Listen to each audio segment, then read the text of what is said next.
नमस्कार।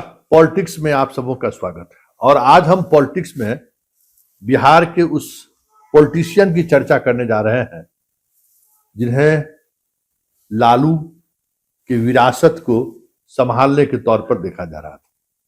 जी हाँ, 2015 में जब पहली बार वो एक मंत्री के रूप में सामने आए थे तो लगा था कि भाई फाइटर है, फाइट कर सकता है। 2020 में दिखा कि नहीं, उस तरीके का फाइटर नहीं है जिस तरीके के फाइटर लालू रहे हैं, लालू प्रसाद जी रहे हैं। और 2025 में तो ऐसा लगा कि ये तो रणछोड़ दी ग्रेट है भाई। जरा आज देखिए पटना एयरपोर्ट की का स्थिति देखिए। जनाब दिल्ली जा रहे हैं, 2 दिन पहले इनकी मैडम दिल्ली गई है, आज ये दिल्ली जा रहे हैं।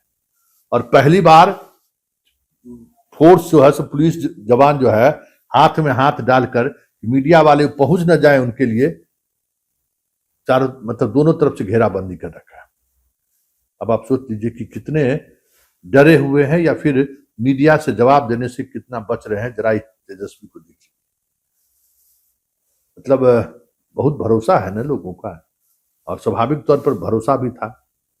लेकिन जिस तरीके की राजनीति ये कर रहे हैं, इन्हें ये समझना होगा कि ये बिहार है, और बिहार में इस तरीके की सियासत हमें लगता है कि कैजुअली, जिस तरीके से कैजुअल राजनीति कर रहे हैं, इसमें मुखिया बनना भी संभव नहीं है। विधायक और मंत्री और मुख्यमंत्री तो बहुत दूर की बात है। हार की समीक्षा चल रही है और जनाब उड़ गए दिल्ली। कुछ इसी तरीके की प्रवृत्ति पूरे चुनाव कैंपेन के दौरान भी देखने को मिला। कहीं वैचारिक रूप से मजबूती से अपनी बात को रखे, कहीं नहीं दिखा। हुले ले ले करते हुए चले गए। ये जो हुले ले ले की जो राजनीति है ना, ये राजनीति आने वाले समय में तेजस्वी को बिहार की राजनीति से अल्टीमेटली लोग बाहर कर दे तो कोई बड़ी बात नहीं, क्योंकि ये राजनीति हमें नहीं लगता है कि बिहार के लोग पसंद करते हैं। बिहार के लोग इस तरीके की राजनीति पसंद करते हैं जो दुख और सुख में लोग साथ रहे। आए दिन सरकार बनने के बाद, ठीक अभी आप उस स्थिति में नहीं है, लेकिन हार की समीक्षा कर रहे हैं। क्यों हार हुई, इस पर अलग अलग तरीके का विश्लेषण आ रहा है। वोट चोरी की भी बात हो रही है, बड़ी बड़ी बातें हो रही हैं। लेकिन आज 10 दिन बाद भी तेजस्वी जुबान खोलने को तैयार नहीं। तेजस्वी कुछ जैसे लग रहा है कि कोई मीडिया वाला कुछ ऐसा ना सवाल कर दे कि वो जवाब देने की स्थिति में नहीं है। तो सिर्फ संजय ही है ना, और कौन सा संजय के अलावा तो और कुछ ऐसा इशूज है ही नहीं जिसके सहारे ये कहा जा सके कि आप असहज हो जाए। हार को अब बताइए ना कि आप पूरे 2 करोड़ लोग बिहार के आपके साथ रहे, आपको वोट किया है, वो इस हार के बाद थोड़े मायूस हैं। उसकी मायूसी को खत्म करना, उसकी मायूसी को एक अलग तरीके से हौसला अफजाई करना, ये लीडरशिप का क्वालिटी होता है। वो साफ दूर दूर तक नहीं दिख रहा है, और वो भी क्रिकेटर होते हुए। भाई क्रिकेट तो खेल ही है पेशेंस का। जितना जिसके पास धैर्य है, जितना जिसके पास तकनीक है, वो लंबे समय तक क्रिकेट खेलता है। पेशेंस जरूरी है। एक से एक हार का नाम क्रिकेट है। बेहतर प्रदर्शन करिए फिर भी टीम हार जाती है। ऐसे स्थिति में जो क्रिकेटर भी है, एक बिहार के बड़े परिवार का विरासत भी जिन्हें मिला हुआ है, वो अगर इस तरीके से भागने लगे तो फिर उसका क्या असर होगा, जरा आप सोचिए। क्योंकि तेजस्वी का यह प्रवृत्ति दिखा रहा है कि वो बिहार की राजनीति से में अपने आप को ढाल नहीं पा रहे। तेजस्वी की यह प्रवृत्ति दिखा रहा है कि बिहार की राजनीति में अपने आप को उस तरीके के मिजाज में घुल मिल नहीं पा रहे, या मिजाज में जुड़ नहीं पा रहे। पूरे 2015 से लेकर 2025 तक 10 वर्षों के उनके राजनीतिक जीवन शैली पर अगर आप गौर करिए, हमें नहीं लगता है कि बिहार के अधिकांश इलाकों में ये घूमे भी हो। या रात्रि प्रवास तो किसी नेता के घर तो आज तक हमें नहीं लगता है कि इन्होंने किया होगा। अपने कार्यकर्ताओं से मिलें, अपने कार्यकर्ताओं के बीच जाएं, लोगों से संवाद करें, कोई मतलब नहीं है। मतलब पार्ट टाइम लगता है, जैसे राजनीति इनका पार्ट टाइम काम। आज ठीक है, होते होते हमको कर देना है।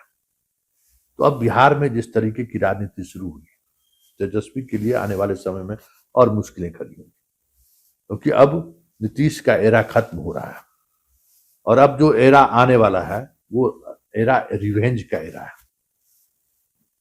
विद्रोह का नहीं, बदला लेने का एरा है। बेवजह मकान खाली करना बदले का ही कार्रवाई है और आने वाले समय में कई तरह की और बदले की कार्रवाई हो, कोई बड़ी बात नहीं। ऐसे में अगर वो इस तरीके से मुख चुरा कर भागते रहेंगे तो फिर इनकी लड़ाई कौन लड़ेगा? क्योंकि जब तक ये सड़क पर नहीं उतरेंगे, जनता अब इनके साथ आने वाली नहीं है, क्योंकि जनता भी यह इस बात को लेकर कॉन्फिडेंट है कि भाई हम इनकी लड़ाई नहीं लड़ेंगे। हम ठीक है, हम बहुत कष्ट में हैं, हम भ्रष्टाचार से त्रस्त हैं, घूसखोरी से त्रस्त हैं, सरकार के मुलाजिमों से हम त्रस्त हैं, लॉ एंड ऑर्डर की व्यवस्था चरमराई हुई है, चारों तरफ से हम घिरे हुए हैं। इसके बावजूद भी जो स्थिति है, जो चीजें दिख रही हैं, हमें नहीं लगता है कि उसको लेकर जब तक नेता सामने नहीं आएगा, जनता सामने आने वाली नहीं है। क्योंकि तेजस्वी का ये मिजाज कहीं से भी जो है बिहार की राजनीति में आज तो प्रासंगिक नहीं है। इस तरीके से अगर रन छोड़कर वो भागेंगे, मीडिया से दूरी बनाएंगे, तब तो अभी बड़ी लड़ाई लड़नी इनको बाकी है। अभी बंगला लेने की बात हुई है, आने वाले समय में जितने आपराधिक मामले इन पर दर्ज है, हो सकता है कि उस मामलों में उनको सजा भी मिले, और सजा मिलने के बाद जिस तरीके की राजनीति, अब एक समझ लीजिए कि अब नीतीश नहीं है, नीतीश का खेल खत्म है, नीतीश की राजनीति खत्म है। अब एक नई तरीके की राजनीति बिहार में शुरू हो चुकी है। उसमें अगर तेजस्वी इस तरीके की राजनीति करेंगे, जनता को तो छोड़िए, मीडिया को भी फेस करने की स्थिति में नहीं रहेंगे, तब तो फिर इस राजनीति में इनके होने और नहीं होने का मतलब क्या है? क्योंकि ये सारी चीजें इस तरीके से आज देखने को मिला कि भाई एक ऐसा एक से एक हार पॉलिटिशियन ने देखा होगा। हर लालू यादव ने भी अपने जीवन काल में बहुत सारे हार देखे हैं, लेकिन वो मीडिया से फेस करते थे, अपने कार्यकर्ताओं को वो संबोधित करते थे, अपने कार्यकर्ताओं से संवाद करते थे और रखते थे कि हमारी हार, हम इसमें मंथन करेंगे, हम नए तरीके से राजनीति करेंगे। लेकिन तेजस्वी तो पूरी तौर पर बात करना तो दूर की बात है, मिलने से वो बच रहे हैं। और आज ये एयरपोर्ट पर जो दृश्य आप देख रहे हैं, ये तय मानिए कि आने वाली राजनीति में तेजस्वी के लिए, बिहार की राजनीति में 2 करोड़ वोटर इनके साथ है ना जी। अगर सारे महागठबंधन के वोट को अगर मिला लीजिए, इतने बड़े वोट के बैंक के बावजूद भी तेजस्वी हाशिए पर चले जाए तो कोई बड़ी बात नहीं, क्योंकि बिहार को एक फाइटर नेता की जरूरत है। क्योंकि आने वाले समय में कई तरह की चीजें देखने को मिलेगी।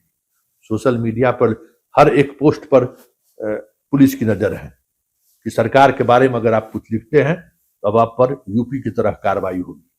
हर ऐसे एक्टिविटी पर नजर है जिस नजर को खास तौर पर बीजेपी शासित राज्यों में विशेष तौर पर रखी जा रही है। वो सारी प्रक्रियाएं शुरू हो गई है। पुलिस का मिजाज बदलने को कहा जा रहा है। अब पहली वाली स्थिति नहीं है कि आप कोई भी एक्शन लेने से पहले कुछ चीजें देखने और समझने की जरूरत होती थी कि इसका क्या इम्पैक्ट पड़ेगा। कुछ भी नहीं, सीधे बुलडोजर लीजिए और तोड़ना शुरू कर दीजिए। अभी बिहार में जहां कहीं भी बुलडोजर चल रहा है, वो संकेत है कि आने वाले समय में बिहार में उस तरीके की आपराधिक प्रवृत्ति के लोग बहुत कम हैं। यहाँ यूपी वाली स्थिति नहीं है, फिर भी कुछ खास लोगों पर और उनके ठिकानों पर, उनके संपत्ति पर बुलडोजर चलते हुए दिख जाए तो कोई बड़ी बात नहीं होगी।